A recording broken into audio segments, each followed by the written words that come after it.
Bienvenidos a este episodio de Con un Café y de DAL también, Dominican Arm Wrestling League. Teníamos tiempo que no subíamos contenido porque ustedes siempre saben, yo soy quisquilloso, yo soy perfeccionista. Y si yo no tengo a un invitado de calidad, de caché, con información que edifique, que aporte, yo prefiero mejor no hacer contenido. Yo no tengo presión, yo no vivo de esto es un hobby. Así que bienvenidos a otro episodio que ya ustedes saben de antemano que va a estar por el libro. Y hablando de libro, hablando de estudio, el invitado que tenemos hoy es una persona que viene cargada de información útil, principalmente para ustedes, miembros de DAL, aficionados del deporte de lucha de brazo y personas que hagan ejercicio y tengan una vida activa en general.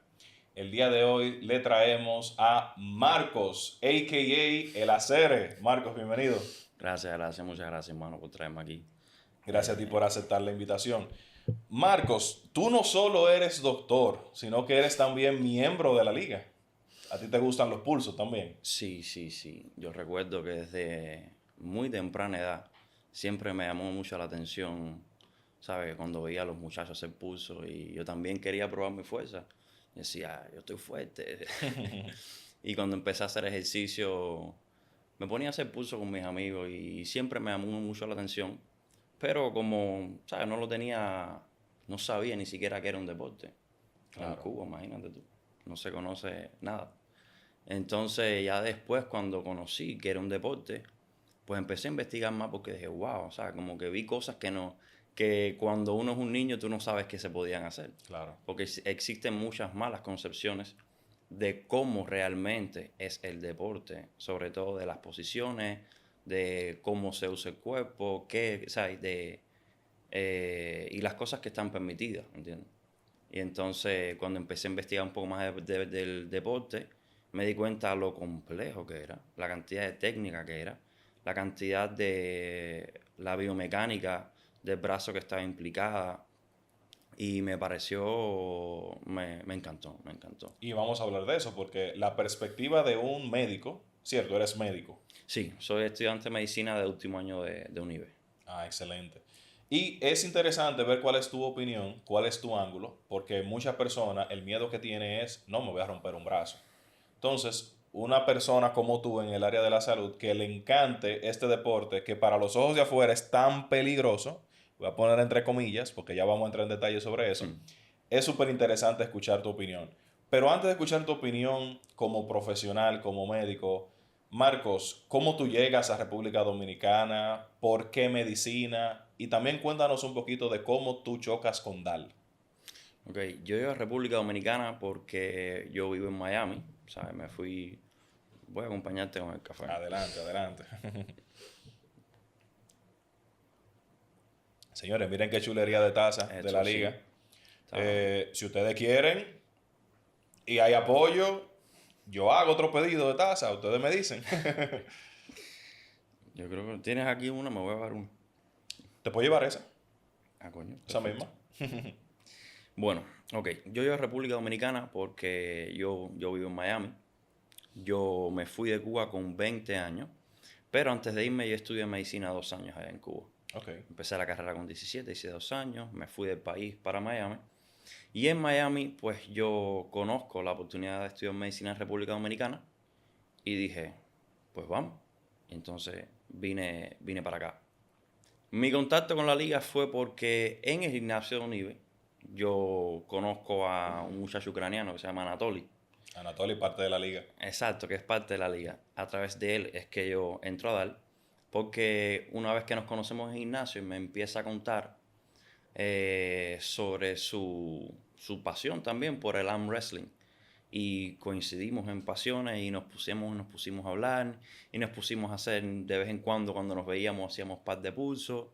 eh, y cada cual, ¿sabes? Disfrutaba ese momento haciendo arm wrestling ahí en el gimnasio, en el primer banco que Sí. encontráramos.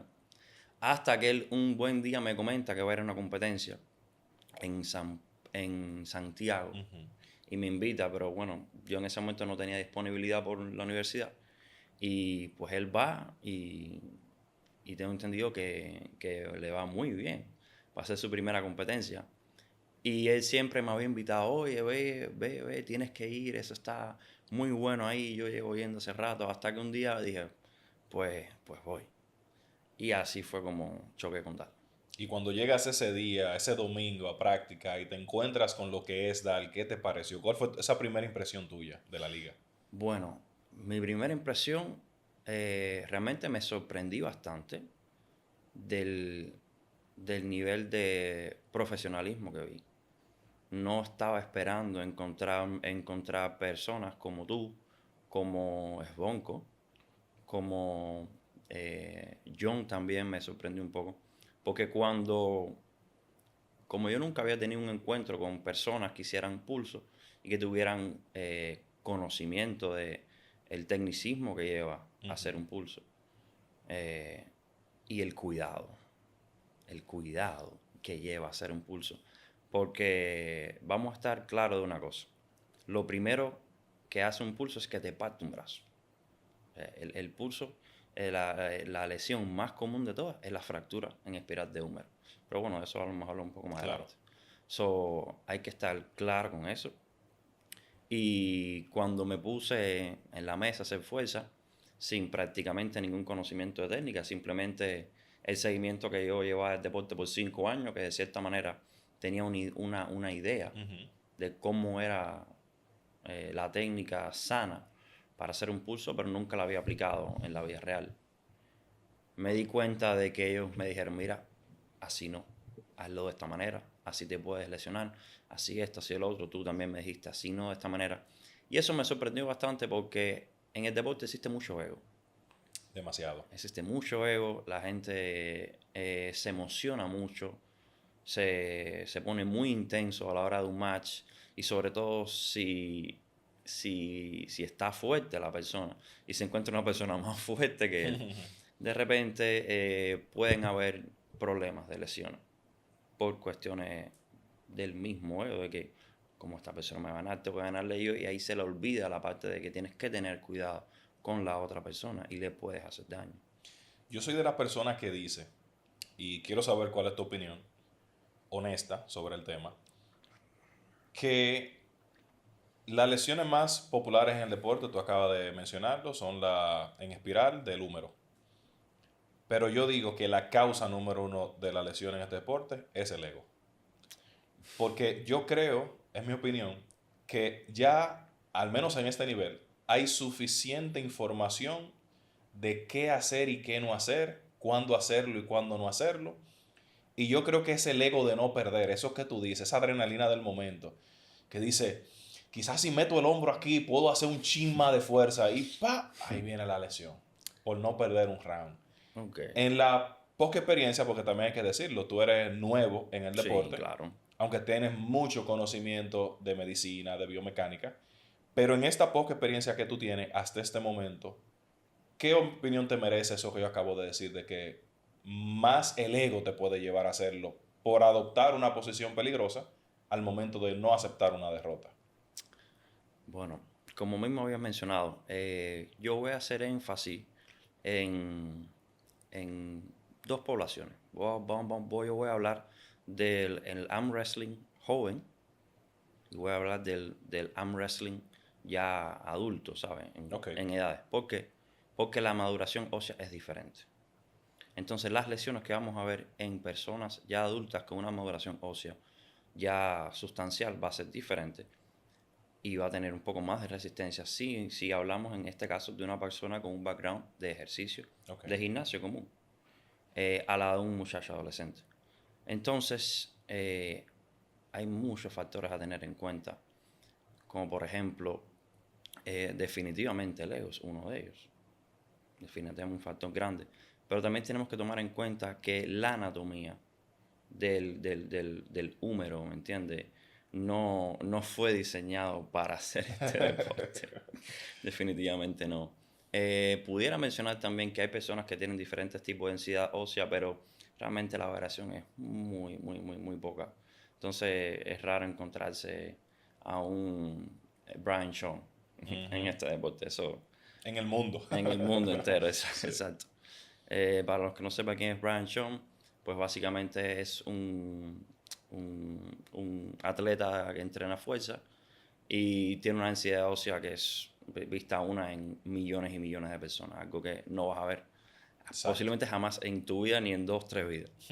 Exacto. A no ser que seas ese tipo de atleta, pues vas a tener una fractura relativamente fácil. Y aún siendo un atleta experimentado, si pones el brazo en una mala posición Claro. y se le aplica una fuerza de torque, o sea, hacia en lo que viene siendo abrir el brazo y tu codo está aquí adelante, Anclado. pues vas a experimentar una fractura como si fuera nada.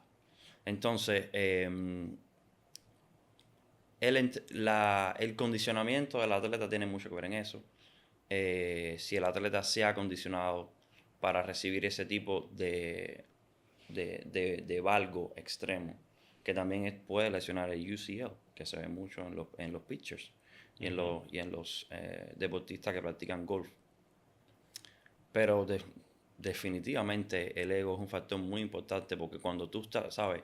No hay que entrenar mucho en wrestling para saber cuando tú estás en una mala posición. Correcto. ¿Qué te puede ocasionar una fractura? Entonces, una vez que tú estás en esa mala posición, hay dos escenarios. Si tú eres el que está en esa mala posición, pues lo mejor que puedes hacer es, ¿sabes? Dejarte ganar Claro. para evitar una fractura y poder seguir si tienes el próximo match. O si tú eres el que está ganando, ahí es donde está la mayor complicación.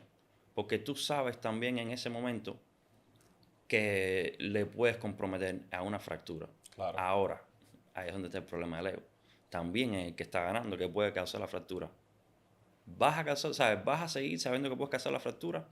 ¿O vas a tener un poco más de conciencia? Entonces, eso también entra también a qué nivel se está compitiendo. Porque si tú eres Devon Larratt y estás compitiendo contra Michael Todd, por ejemplo, por poner solamente un ejemplo, y tú eres Devon Larratt y le tienes puesto a Michael Todd una posible fractura de húmero, primero, va a ser difícil que se la vayas a ocasionar por los años y años que tiene. Y segundo, si ya tú estás ahí, tú estás en esa posición, tú sabes manejar esa posición. Entonces hay que tener una diferencia también en qué tipo de experiencia tiene el atleta y cuánto está dispuesto a sacrificar.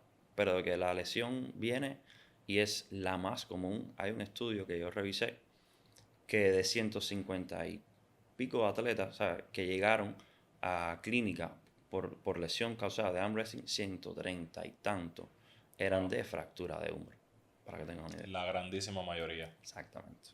Y quiero aprovechar esa parte que dices para asegurarle a las personas que están viendo. Señores, el deporte, como todos los deportes, tiene riesgo y el riesgo nunca se va a eliminar. Es lo que aquí Marco nos está explicando. Exacto.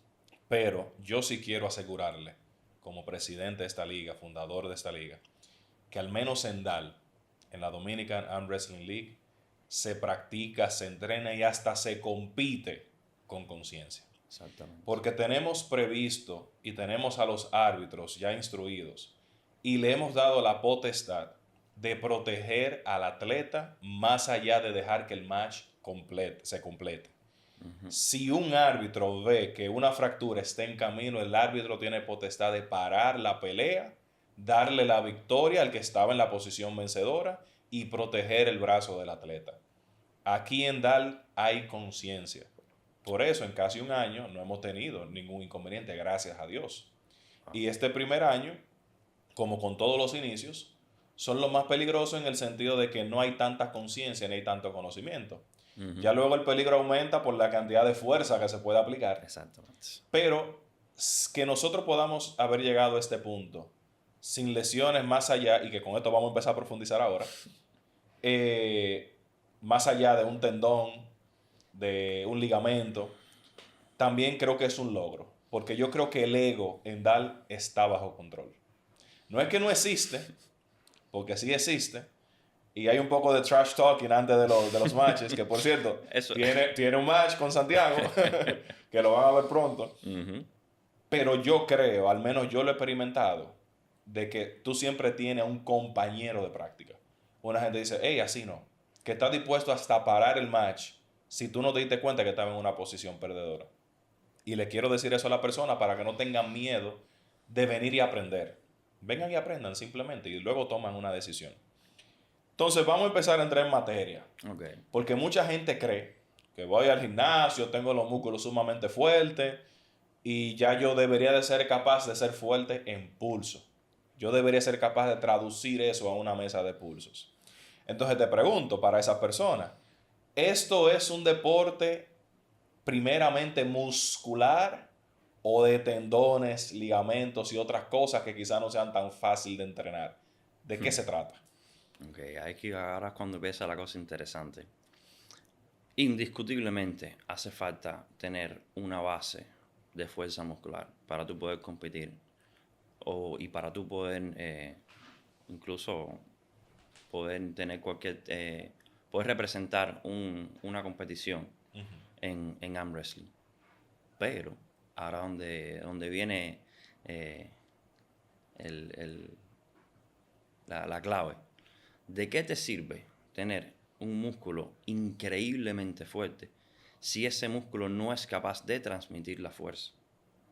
Entonces, ¿cómo sabes cómo el músculo es capaz de transmitir la fuerza? A través del tendón.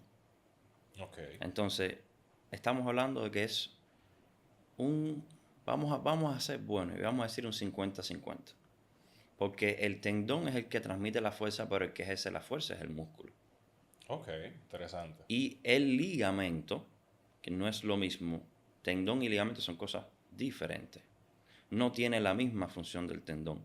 La función del ligamento es estabilizar la articulación.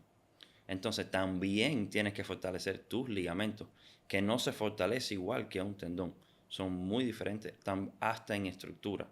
El tendón tiene mucho más, el tendón es puro colágeno, orientado en una sola dirección, colágeno tipo 1, y eso es lo que lo hace increíblemente resistente. La función del tendón es transmitir fuerzas, una cadena orientada en un sentido para transmitir fuerza. Y en este caso el ligamento no es así. El ligamento no tiene tanto colágeno, tiene un poco más de elastina, que es una molécula diferente al colágeno, que lo que le permite es estirarse y regresar. Ok. A diferencia del tendón, el tendón cuesta mucho trabajo que él se distienda.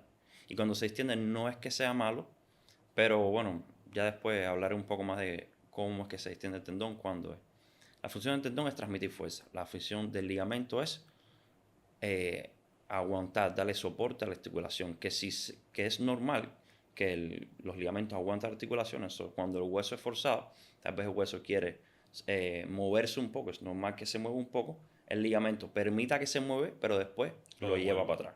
Entiendo. Y se entrena muy diferente, como habíamos hablado. Entonces, habiendo dicho esto, yo voy a darle le voy a dar un 30%. Tal vez después podemos cambiar, pero ahora le voy a dar un 30% al músculo. Le voy a dar un 40% al ligamento. Entonces 40 más 30 tenemos 70. Le voy a dar 30% también a los ligamentos. Ok. Yo creo que tenemos que introducir el ligamento a la ecuación. Porque de nada te sirve tener un músculo que es capaz de traducir mucha fuerza a través de un tendón, pero tus articulaciones no tienen ningún tipo de estabilidad. Entonces vas a tener, que se ve muy común en el arm wrestling, una lesión del ligamento ulnar. Y una pregunta, cuando yo voy al gimnasio y hago curl de bíceps o un hammer curl o cualquier ejercicio, ¿yo lo estoy trabajando los tres? ¿O estoy trabajando solo músculo, solo tendón? Esto es bien interesante, esto es lo que más me han contado de todo lo que he investigado. Ok, cuando vamos a hablar partiendo de un ejercicio en específico Ok. para que la gente se ubique. Claro. Vamos a hablar del curl de bíceps. Curl de bíceps en hammer curl, o sea, en posición de martillo. Los músculos involucrados ahí, el bíceps braquial, el brachiorradial, el braquial que está por al lado, que no es lo mismo que el bíceps braquial, son dos músculos diferentes. El bíceps braquial, el brachiorradial está más lateral y el brachiorradial. Vamos a tener en cuenta esos tres. Tú los puedes entrenar, ¿sabes? Lo que más se conoce es el entrenamiento de hipertrofia, que básicamente es un peso que tú puedas controlar a llegar al fallo 12, 10 repeticiones, descansando, qué sé yo, 1 o 2 minutos por varios sets. Y está el otro famoso entrenamiento de fuerza. Esto es lo que se conoce comúnmente en la cultura de Sí. gimnasio, de aprender en el mismo gimnasio. Entrenamiento de hipertrofia, entrenamiento de fuerza.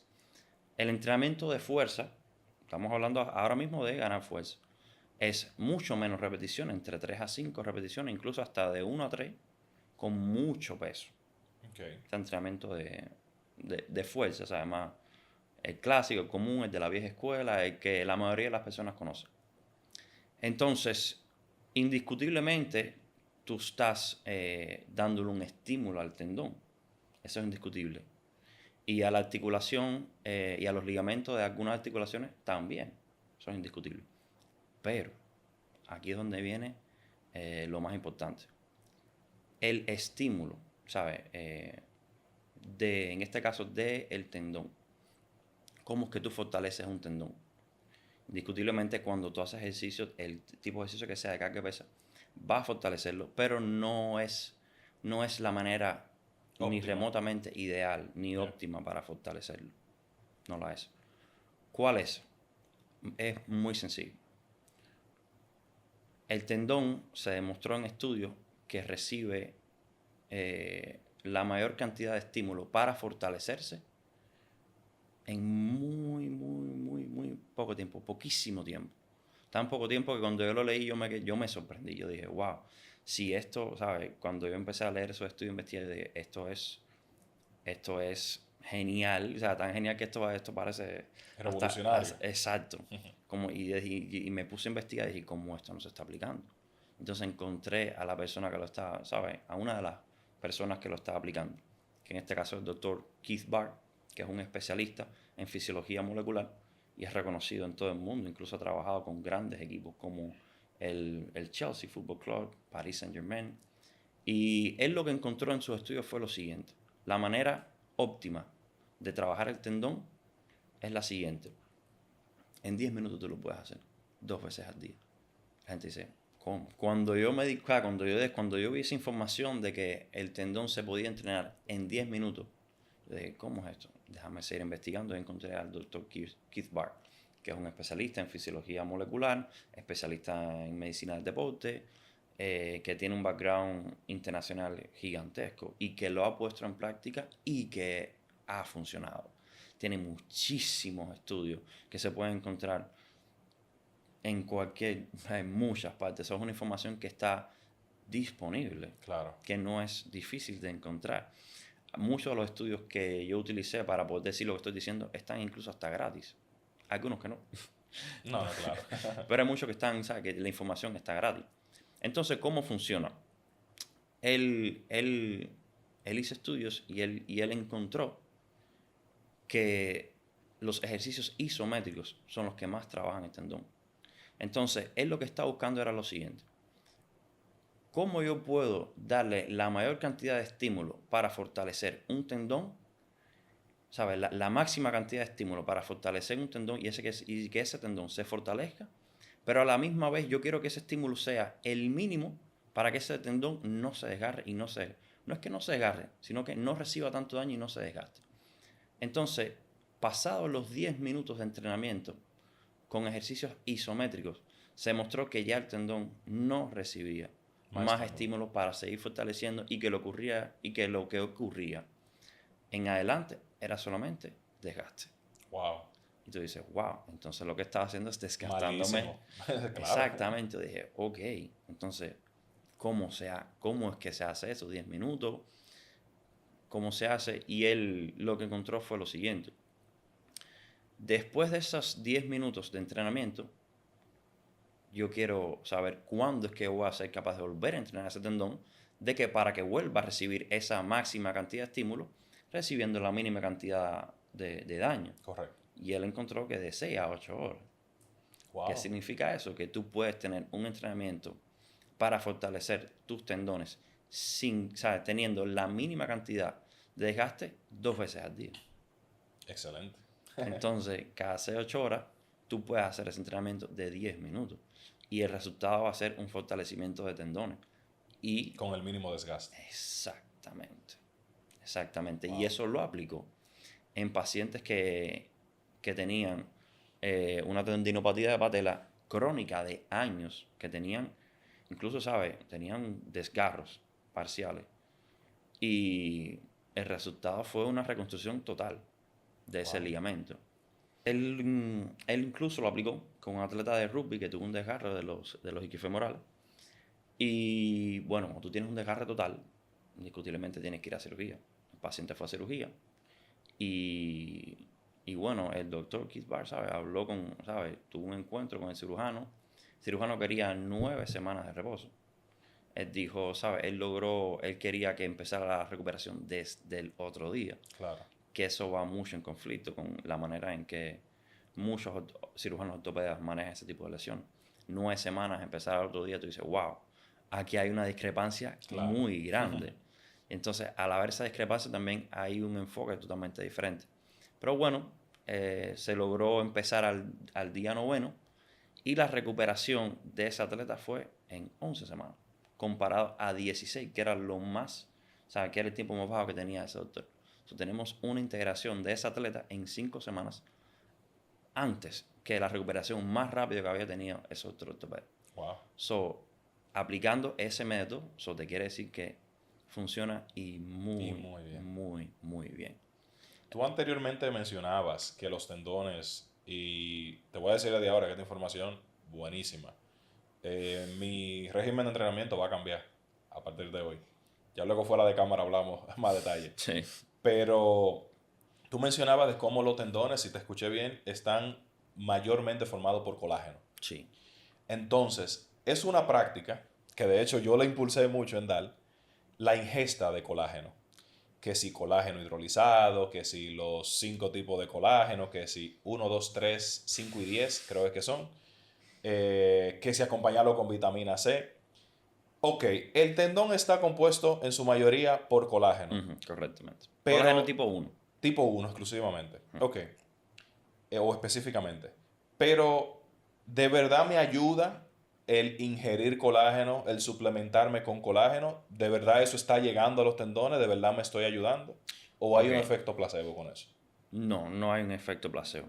Entonces, pero no... Ok, lo primero que tenemos que tener en cuenta es, no hay un efecto placebo, sí ayuda, pero no es tan relevante, ¿sabes? No es tan significativo como muchas personas eh, Sienten o piensan, creen. exacto. Es un efecto de, ¿sabes? Que definitivamente te ayuda, pero que no es tan relevante en lo absoluto.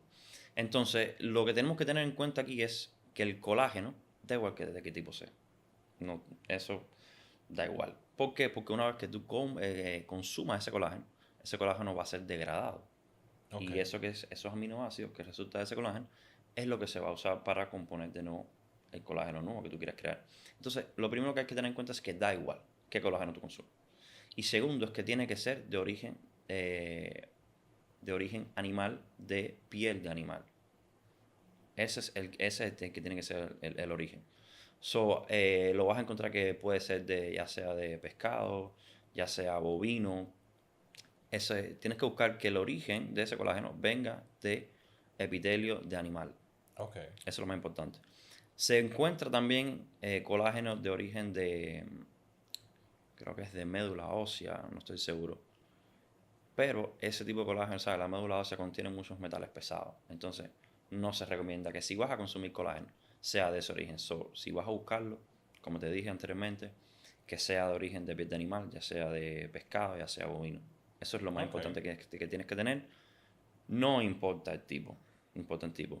Y también, y sí, estás correcto en lo que habías dicho, consumirlo con vitamina C es lo mejor que puedes hacer 1 hora antes del entrenamiento. ¿Por qué?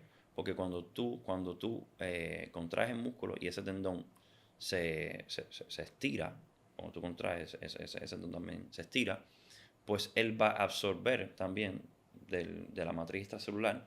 La matriz extracelular es básicamente todo lo que tiene la célula alrededor. Por ejemplo, si yo soy una célula, la matriz extracelular va a ser todo lo que está alrededor mío. Entiendo. El tendón va a absorber esos nutrientes de esa matriz extracelular y si tú consumes eso antes del entrenamiento, pues va a estar Disponible. más, exactamente, va a estar más disponible en el ambiente y va a ser capaz de usarlo para reconstruirlo, remodelarse mejor. Y como te digo, sí ayuda, no es efecto placebo, importa el origen del colágeno, pero no es algo que sea, Magia. no va a cambiar, ¿sabes? Te va a ayudar a recuperarte, a fortalecerte un poco, pero nada que tú seas capaz de notar solamente por consumirlo. Entiendo.